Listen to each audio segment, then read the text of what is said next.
Just following the script, everyone. Just following the script. Game 1, win, give hope. Game 2, be very close, fall behind, get some team fights, and then give over a history-making pentakill to the Jarvan. Owner getting a pentakill, the first ever pentakill in top-tier pro play by a Jarvan jungle. And T1 tie things up 1-1 after 2. And it was a bumpy ride, but we knew. We knew this was inevitable. We knew this was we all gonna knew. at least go to either team getting a win here.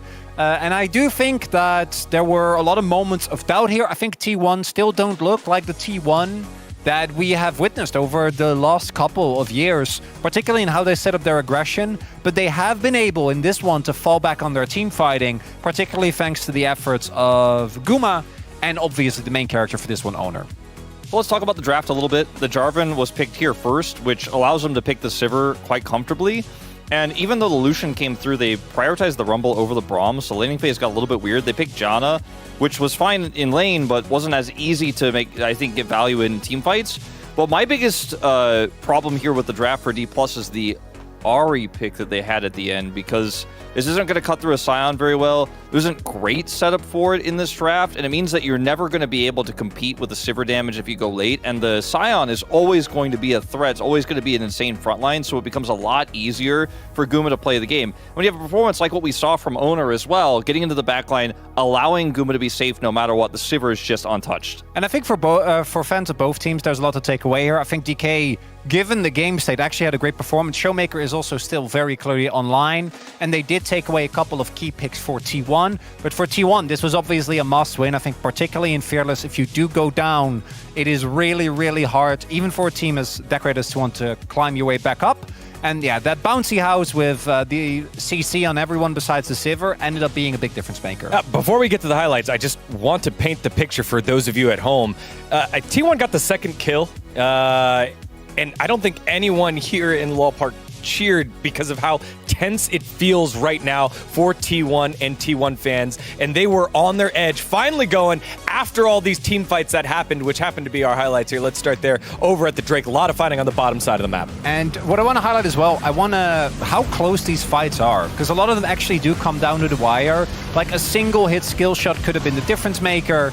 But this fight was really where I think the tide turned, as Owner locks up the backline and somehow survives, sundering the sky multiple times there. And look at how tough it is for Showmaker to make a play here onto Guma. Because if he goes forward here, he misses the charm, but Spell Shield's at the ready for Guma. He can't really take this Sivir out, and even if Guma goes down here, you make the play, the fight is already over because of the heavy lifting that the Jarvan did in the initial part of the fight. So the Ahri pick just really not working out here for D+. Also want to highlight, I think that aiming today has actually been playing well, even though I think this is a really hard Lucian game, and once you get behind, you do kind of just have to go in as aggressively as possible and try. But this fight, not specifically, because a fight later where I think if he has IE instead of Cleaver, I actually think they might win that fight. That came down to such minute levels of damage. Didn't end up being enough, and from this point on, T1 got into a position where they were actually leading the tempo. That's obviously where they excel. Yeah, and I like that you bring that up, because T1 were on the back foot most of the time. The Drakes had already been stacked for D+, but here's a great Weaver's Wall to block off the fight here by for D+, as Faker comes on in. And it's the follow-up here that I think from Keria at first looks like he is kind of caught, but then with the Alistar ult, sets up the pick onto Lucid here. And Lucid really is the only frontline that this comp has. The fact that he doesn't get his ultimate off, I don't know how much it really would have helped him, because if you look, everyone's melee. But at least Faker's damage wouldn't have been that big a deal. But because everyone else is so short range, they just don't really get to make a play here. Yeah, she also doesn't have any Zhonya's, so doesn't have any arm guard. If he can live for just a little bit longer there and get a little bit more flame spitter damage, maybe that's a difference maker. The other thing in that fight is his Equalizer was placed kind of as like a peeling tool, but didn't really do the damage required because T1 were just constantly going in. They kind of just moved past it and continued to do damage. So I think that catch there on the Lucid throwing everybody on D+ off, they reacted a little bit poorly, and T1 just out clutch. Yeah, and I think those are the types of fights that T1 thrive in. It's, okay, hey, we're going to fight for Drake. They're going to step in for us. The Weaver's Wall goes in. It stops the plan, and then T1 doesn't hesitate to take that fight, which seemed a little risky at first. It's like, okay, you got the Drake, you have more time to scale, but they did not hesitate, and it's those moments that we miss seeing that T1 being so dominant, and it's mainly been D+, even throughout that game, that were the ones leading the fights here, Cronny. Yeah, and D+, I think, still would feel better in this series, given that they were able to win on enemy side selection. They will now be going over the blue side, which I think does make sense. I imagine if they end up losing this game, they would swap to red. We've seen them prioritize red as they get deeper into a series.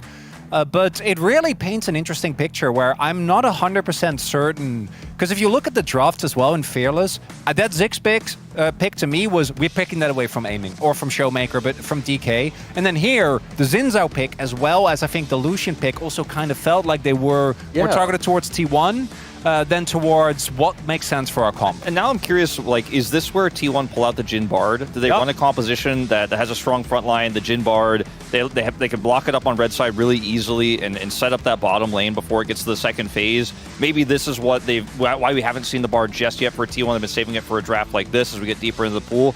Or are we going to see some of those scaling picks, the Smolder, Aimings, Zeri, when there's no Nautilus available? These are the questions that'll be answered, I think, in this third game draft. There's also the Kai'Sa for Aiming, which used to be one of his best picks. Maybe that's something they can go towards, but based on these first two games, I think we're in for a treat. Also, Braum now, not going to be Lucian Braum. It'll be Braum something, maybe something into an engaged composition to provide some disengage. But a lot of unique questions already asked in the draft. That was going to be a lot of the focus of this series. It was by our analysts, and the teams know it as well. It's all tied up 1-1. Basically, a best of 3 here on out. The stress is on the players, on everyone watching, except our fantastic casters who have the call for game number 3. Speak for yourself, I am stressed out of my mind, but Doran, not so much. 400 wins secured. Took the second one of this series, been waiting patiently, but does manage to get there.